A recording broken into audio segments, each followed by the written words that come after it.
Austin is such an amazing city, and pretty much anything that you want or crave, it's here. If you like music and art, obviously, it's very much here. If you love food, an amazing city to be in. If you like playing outdoors, pretty much everywhere around here is just a giant playground. But you can find those attributes in other cities in the United States. However, we do have one thing here in Austin that nobody else has in the country. What is it? It's oh, that's right. It's the F1 racetrack known as Circuit of the Americas. What?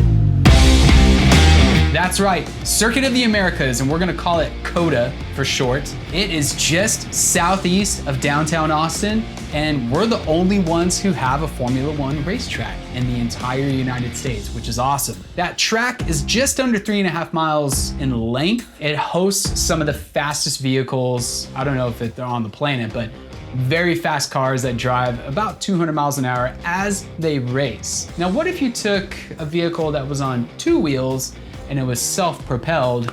And that's right, a bicycle. What if you could ride your bicycle on the COTA racetrack? Well, guess what?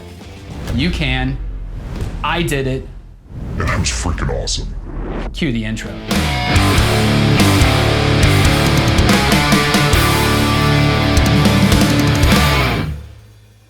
Athletic Brewing Company. Amazing. If you're not feeling like the alcohol and you want just a good old real tasting beer, Athletic Brewing knocks it out of the park. What do YouTubers say?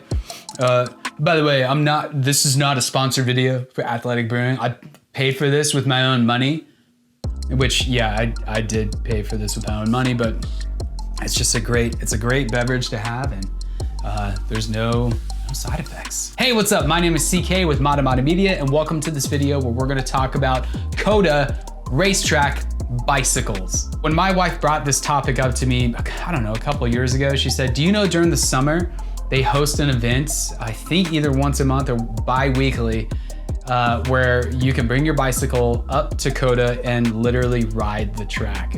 Hey, future CK from the editing room. Turns out bike night starts in March and it's every Tuesday and it goes all the way till the end of summer. So you have lots of opportunities to do it. Didn't know this while making the video, but now you know. Back to the video.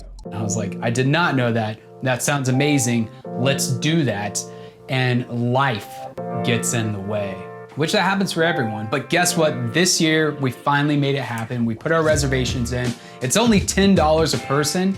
It's a great deal. My general impression of what I thought this event was gonna be like was maybe not too many people are gonna be there.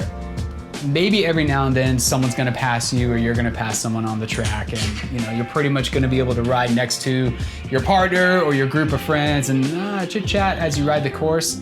No, not the case at all. It was packed. We aired up the tires, we put the bikes on the truck, and we headed down to COTA, and by the time that we were getting to our exit off the highway, we were noticing a lot of vehicles with bicycles on them, and it was like, okay, so this is a thing. This is something that people do. When you make your way into, is it called the concourse?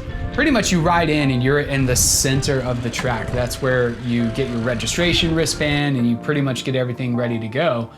At that point, it was like, oh, there were a lot of people there. I'm sorry, I have allergies. When you show up, there's just loud music playing all throughout the stadium. Is it called a stadium? Throughout the track, there was music playing. And what's cool is you go, and every night that you participate in this, it's a different theme for the night. I know the evening that this was hosted before was like a safari evening. So of course, you're gonna show up in your khakis and you're gonna talk like Steve Irwin. But this evening that we showed up was 80s night. So right away, you're getting the vibe because there's nothing but 80s music just jamming all throughout the track. Looking so 80s, Monica. Then when you roll up to the registration area, you can see that there's like a nice little party, hangout, get together. There's food trucks. Everybody's just socializing.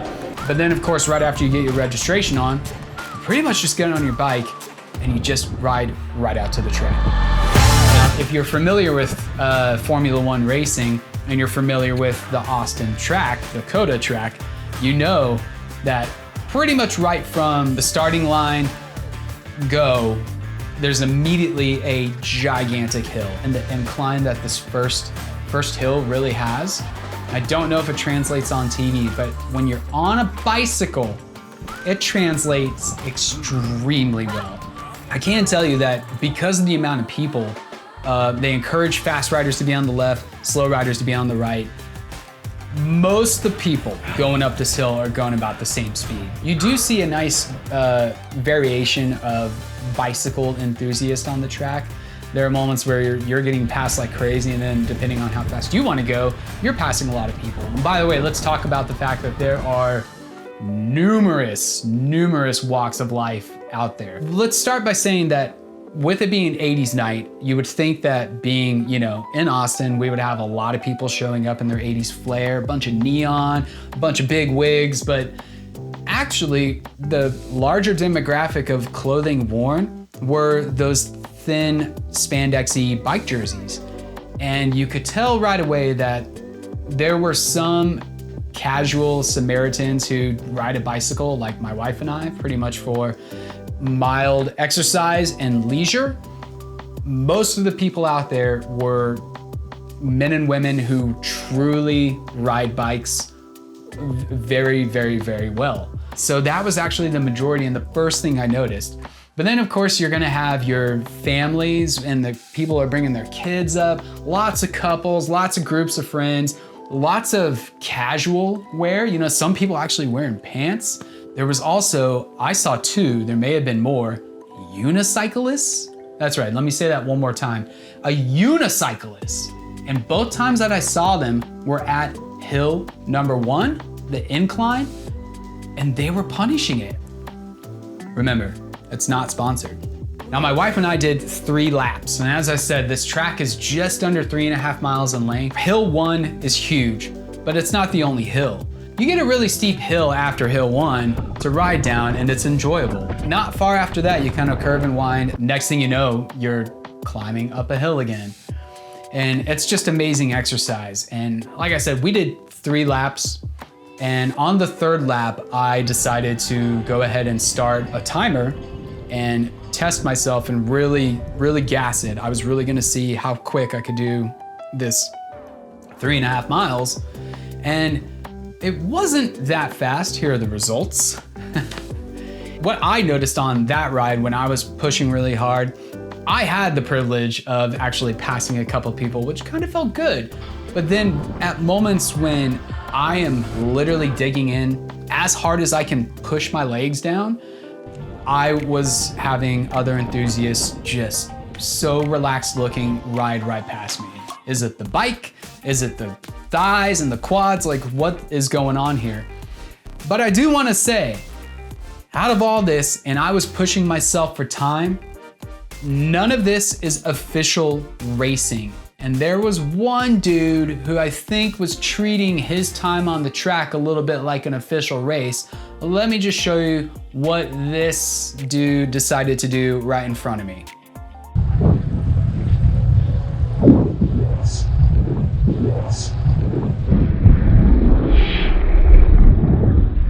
Yeah, snot rocket. And you can imagine, because we pretty much the direction we were facing, we had a strong headwind. So, must I say further where the contents of his nose went, which was directly to this leg right here. And if I wasn't just sucking air down and just trying to keep my breath going, I was probably gonna let him know exactly how I felt about that situation.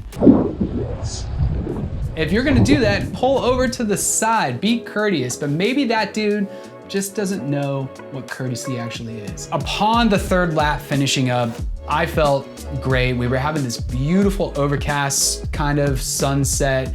It wasn't too hot. It was just, what an amazing experience. To close out our time here, let's go up in the observation tower and just kind of have that quick look. And if you haven't been up in the COTA observation tower, I had the privilege of going up for the Discover Austin episode, and let's just say, what a view. We're gonna have to show you shots from that episode here, because upon arriving to the little elevator, there's a COTA staff member there, and they wanted $10 per person to take the elevator or stairs to go up to the observation deck. So what we actually did was just meander over to the 360 amphitheater stage, which surprisingly was a little bit lower when you're standing there than it looks when you're actually participating as a viewer at the concert.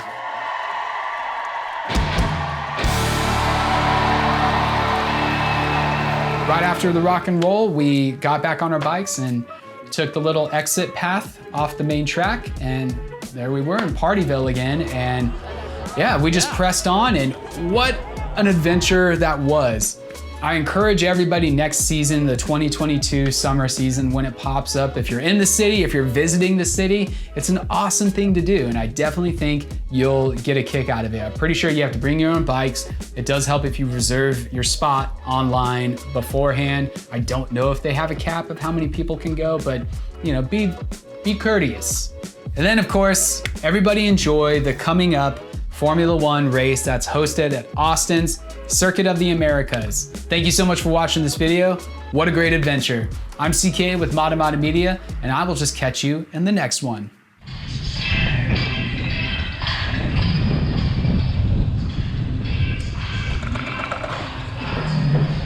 Let's find out.